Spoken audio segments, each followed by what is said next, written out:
பகவத்கீதையில் 7வது சாப்டரில் 29வது ஸ்லோகம். ஜரா மரண மோக்ஷாய மாமாஸ்ரித்ய யதந்தி யே தே பிரம்ம தத்விது கிருத்ஸ்னம் அத்யாத்மம் கர்ம சாக்கிலம். இப்போ இதுக்குள்ள அர்த்தத்தை பார்க்கலாம். இந்த ஸ்லோகத்தை 3 வகைப்பட்டவர்கள் பற்றிலாம் தெரிஞ்சுக்கணுன்னா என்னென்ன அப்படின்னு சொல்கிறார். அதாவது அவள் என்னெல்லாம் தெரிஞ்சுக்கணும்? பிரம்மம், அத்தியாத்மம், கர்மம். அந்த 3ஐயும் எப்படி யார் யார் எதை தெரிஞ்சுக்கணும் அப்படின்னு சொல்ல போகிறார்.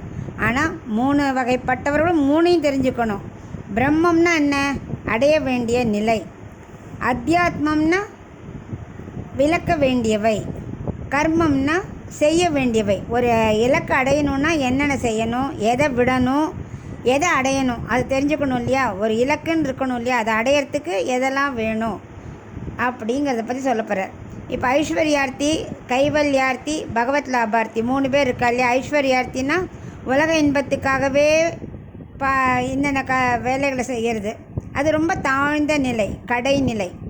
அடுத்தது கைவல்யார்த்தி, ஆத்மாவையே அனுபவிக்கணும், அவளுக்கு மறுபிறவி கூடாது, சம்சாரம் வேண்டாம், ஆத்மா அனுபவமே வேணும், அது கொஞ்சம் உயர்ந்த நிலை.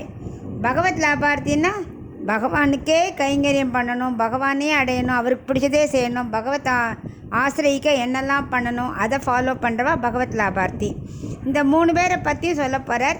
ஆனால் இந்த 3 இந்த ஒரு ஸ்லோகத்திலே முடிக்க போகிறதில்ல, இதில் தான் ஆரம்பிக்கிறார். அது 8வது அத்தியாயத்தில் கூட முதல் 2-3 ஸ்லோகத்துக்கு தொடரும். இப்போ முதல்ல கைவல்யார்த்தியை பற்றி சொல்ல போகிறார். அதான் எது அடைய வேண்டியதுன்னு சொல்லிட்டோம், பிரம்மம். ஸோ அவள் என்ன பண்ணுவா?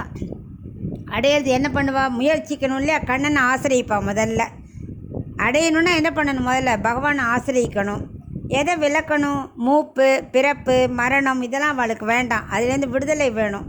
என்ன வேணும்? கர்மா. அதுக்கு அவள் ஆத்மாவையே அனுபவிக்கணும். அதில் தான் அவளுக்கு ஆசை ஜாஸ்தி. இதுதான் அவளுக்கு வேண்டிய பிராப்தியம்னா அடைய வேண்டிய நிலை. அதுக்கு பேர் பிராப்தியம் பேர். ஸோ எதை கைவிடணும், எதை ஃபாலோ பண்ணணும், எதை அடையணும், இது 3ம் எல்லாருக்கும் முக்கியம். ஸோ கைவல்யார்த்தி என்ன பண்ணுவான்? ஆத்மாவையே அனுபவிக்கணும்னு ஆசைப்படுவான். அதுக்கு என்ன பண்ணணும்? தியானம் பண்ணிகிட்டே இருக்கணும், பகவானை நினச்சிட்டே யோகம் பண்ணணும். அதனால் அவளுக்கு என்ன தேவை? பிறப்பு இறப்பே இருக்கக்கூடாது. ஸோ இதை நன்னா அவள் புரிஞ்சுக்கணும். இப்போது வயிற்று வலின்னா என்ன பண்ணுறா? ஓமம் சாப்பிடு, டேப்லெட் சாப்பிடு அப்படிங்கிறா. செய்ய வேண்டிய கர்மா. விடத்தக்கது எது? காரம், கிழங்கு, அதெல்லாம் சாதாரணம் தான் சொல்கிறேன், உதாரணம். அதை மாதிரி எதை விடணும், எதை ஃபாலோ பண்ணணும், எதை ரீச் ஆகணும், இதெல்லாம் பண்ணால் வயிற்று வலி போய்டும் இல்லையா? அதான் அல்டிமேட் எய்ம். அந்த மாதிரி கைவல்யார்த்தி என்ன பண்ணணும்? மூப்பு, மரணம், பிறப்பெல்லாம் இருக்கக்கூடாது. அதுக்கு பகவானையே பிரார்த்தித்து தன்னோட ஆத்மாவை தானே அனுபவிச்சுட்டே இருக்கணும். அதுதான் இந்த ஸ்லோகத்தில் ஆரம்பிக்கிறார். இன்னும் கண்டினியூ பண்ணுவார்.